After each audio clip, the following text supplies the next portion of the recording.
சரி, உலக மக்களுக்கு என்ன சொல்லலாம்? அவர்களும் ஆன்மலாவது கடவுள் அடையன்னு நினைப்பார்கள். கடவுள் அடைய நினைப்பது ஒரு சிலர் தான். சுபிட்சமாக வாழணும், வறுமை இல்லாது, நோய் இல்லாது, பிள்ளைகள் கல்வியோடு நல்ல நிம்மதியாக வாழ நினைப்பார்கள். இவர் அறிந்தவர்கள் என்ன செய்வார்கள்? உண்மை போல் அறிந்தவர்கள் அவருக்கு சொல்லணும், இப்படியெல்லாம் ஆசான அகத்தீசனை பூஜை செய்து உணர்கிற வறுமையெல்லாம் தீர்த்துக்கொள். வறுமை ஆசான்ட்டு சொல்லணும், வறுமையிலேருந்து விடுபட வேணும், மன அமைதி இருக்கணும், பிள்ளைகளுக்கு கல்வி வேணும், நீ தான் அருள் செய்யணும், ஆசானை கேட்கணும். அப்போ மக்கள் மத்தியில் உண்மையான தானம் செய்யுங்கள், பசியாற்றுங்கள், விருந்த உபசரிக்கணும், மனைவிட்டு அன்பு காட்டணும், பிள்ளை சேர்ந்த கடமை செய்யணும், உன்னை பெற்ற தாய் தந்தைக்கு அன்பு காட்டணும், அவங்க உன்னை பாவின்னு சொல்லக்கூடாது என்றெல்லாம் அவன் சொல்லணும். அப்படி சொல்லி அவர்கள் தெளிவுபட்டோ இந்த உடம்பு அசுத்தமாக இருந்தால் சிந்தனை உயர்ந்து இருக்காது. அப்போ சிந்தனை உயர்வதற்கு என்ன செய்ய வேண்டும்? வள்ளுவன் சொன்னது போல் புலால் உணவு நீக்க வேண்டும். நமக்கு கடவுள் என்ன செய்திருக்கிறான்? பூமி கீழ் முள்ளங்கி, நடக்கடலை, உருளைக்கிழங்கு, கருணைக்கிழங்கு, குச்சிவள்ளி கிழங்கு, சக்கரவள்ளி கிழங்கு, இன்னும் கிழங்கு வகைன்னு கொடுத்துருக்கிறான். அது இயற்கை உணவு. பூமி கீழ் இருப்பது, பூமிக்கு மேல் இருப்பது பல வகை புல் வகை, புல், செடி, கொடி, மரங்கள்.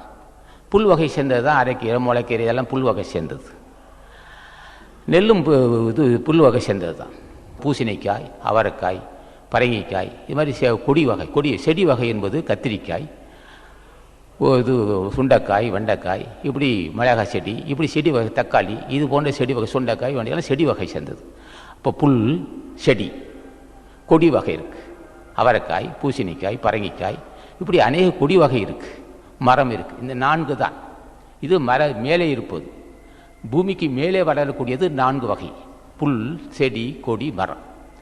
கிழங்கு வகை கீழே இருக்குது. அது பல வகையான கிழங்கு வகை இருக்குது. மனிதன் சாப்பிட்ற கிழங்குக்கெல்லாம் நம்ம இப்போ சொல்கிறோம். உருளைக்கிழங்கு சாப்பிட்றோம், கருணைக்கிழங்கு சாப்பிட்றோம், குச்சிவள்ளி கிழங்கு சாப்பிட்றோம், சக்கரவள்ளி கிழங்கு சாப்பிட்றோம், இந்த கிழங்கு வயசு இருக்கலாம்.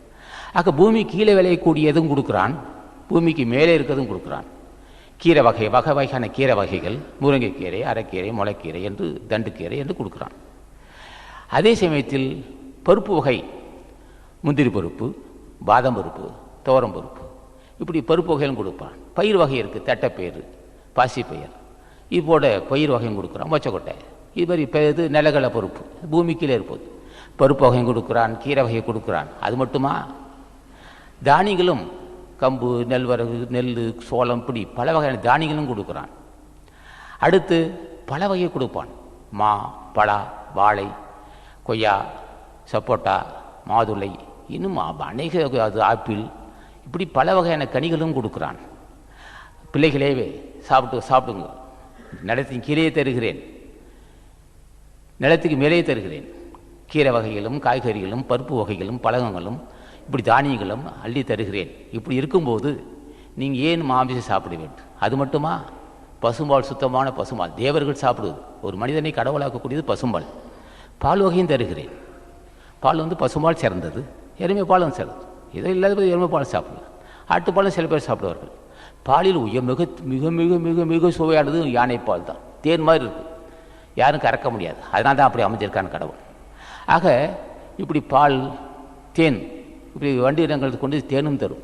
சுவையான உணவுப் பொருள். இது மட்டுமல்ல, கடத்தலுக்கு போகும்போது பிஸ்கட் வகைகள்லாம் இருக்குது. பிரெட் இருக்குது, பிஸ்கட் இருக்குது, இப்படி சாக்லேட் எதோ வச்சுருக்கிறான். இப்படி குளிர்பானங்கள் தரான். பல வகை சர்க்கரை, கரும்பு, இப்படி போன்ற உணவுப் பொருளெல்லாம் கொடுக்குறான். சுவைத்து பாருங்கள், நல்லா சுவைத்து சாப்பிடுங்கள்னா. இவ்வளவும் உணவுப் பொருள் கடவுள் கொடுத்தும் நமக்கு போதாதா? பாலாவும் சாப்பிட்லாம், இப்போ தயிராகவும் சாப்பிட்லாம், வெண்ணெயை சாப்பிட்லாம், நெய்யாக சாப்பிட்லாம். இவ்வளவு சாப்பிட்டாலும் உடம்பெல்லாம் தான் இருக்குது. ஆக இத்தனையும் கடவுள் கொடுத்து ஏன் புலால் உண்ணுகிறீர்கள்? அது மாசு, மேலும் மாசு உண்டாக்கும். வகை வகையான உணவு கொடுத்துருக்கிறேன், வகை வகையான உணவெல்லாம் விட்டு ஏன் புலால் சாப்பிடுகிறீர்கள்? இப்போ இது சரி, அது மட்டும் உயிரி இல்லைன்னு கேட்பார்கள். இப்போ அரைக்கீரை கிள்ளுனா மறுபடியும் முளைக்கும், ஒரு கிளையை விட்டுனா மறுபடியும் அது துளிரும். ஆக இப்போ அது எப்படி இருக்குன்னா, கீரை வகை மறுவெல்லாம் கிள்ளினா மறுபடியும் தலைக்கும், துளிர்விடும். அதே மாதிரி இப்போ ஒருத்தர் மொட்டை அடிச்சு விட்றோம், செத்து போக மாட்டான். அது முடிதானே. அது இந்த ஓரறி ஊரெல்லாம் முடியும், நெகம் போட்டுது. நெகத்தை வெட்டுறாங்க, முடி வெட்டுறாங்க, மொட்டை அடிச்சுக்கிறான். ஆனால் அது பாதிப்பு இல்லை. இது மாதிரி தான் அது. அந்த மாதிரி அந்த ஓரறி உள்ள ஜீவராசிகள் கிள்ளுனா அல்லது வெட்டுனா துளிரும், அது மறுபடியும் பிழைக்கும். ஆனால் இப்போ ஒரு ஜீவராசியை கால் ஒடிஞ்சு போனால் உடஞ்சது தான். இப்போ மரம் என்ன செய்யும், ஒரு 2 கிளையை வெட்டினா மறுபடியும் துளிர்த்து வரும். ஜீவராசிகளை ஒன்று இப்போ காயப்படுத்தினால் அல்லது கையோ காலை போனால் அவ்வளோதான், அதுக்கப்புறம் மாற்ற முடியாது. ஆகவே இது போன்ற உயிரை கொன்று சாப்பிடக்கூடாது. இயற்கை உணவு உங்களுக்கு கொடுத்துருக்கிறேன், இன்னும் வகையான இது மட்டுமா, இன்னும் வெளிநாட்டுக்காய் பீன்ஸு, கேரட்டு, காலிஃப்ளவர், முட்டைகோஸு, பீட்ரூட்டு, இப்படி ஆங்கில இது பீன்ஸ், இப்படி ஆங்கில உணவு கேரட்டு, பீட்ரூட்டு, கோஸு, இது என்னமோ சொல்லலாம், பீன்ஸ், இப்படி காலிஃப்ளவர், அற்புதமான உணவு காலிஃப்ளவர். அது குருமா வச்சு சாப்பிட்டிங்கன்னா ரொம்ப சுவையாக இருக்கும். அது குருமா வச்சு தேங்காய் இது இடியாப்பம் சாப்பிட்டிங்கன்னா ரொம்ப சுவையாக இருக்குது. அதே மாதிரி மீல் மேக்கர்னு அது ஒரு உணவு பொருள் தயாரிக்கிறான், அது சுத்த செய்வமானது. இப்படி வகையான காய்கறிகளும், வெளிநாட்டு காய்கறிகளும், ஆங்கில காய்கறிகளும், தமிழ்நாடு இந்தியாவில் இருக்க காய்கறிகளும், பயிர் வகைகளும், பருப்பு வகைகளும், பாலும் நெய்யும் தயிருமாக கிழங்கு வகையில் அள்ளி அள்ளி கொடுத்துருக்குறான். எதை வேணாலும் சாப்பிடுனான். இதுவரையிலும் உலக மக்கள், கோடான கோடி மக்கள் சாப்பிட்றான், குறையவே இல்லை. அந்த அளவுக்கு அள்ளி கொடுத்தும் அதை விட்டுட்டு புலால் உணவு சாப்பிட்றது என்ன நியாயம்? ஏன்னா வித்தாகி முளையாகி விளைவதாகி விளைவிக்கும் பொருளாகி மேலுமாகி கொத்தாகி பயனாகி கொள்ளுவனாகி குறைவாகி நிறைவாகி குறைவில்லாத அப்படின்னார். எத்தனை பேர் சாப்பிட்டாலும் சரி, உலக மக்கள் இதுவரையும் சாப்பிட்டு அழித்து பார்க்குற, அழிக்கவே முடியல.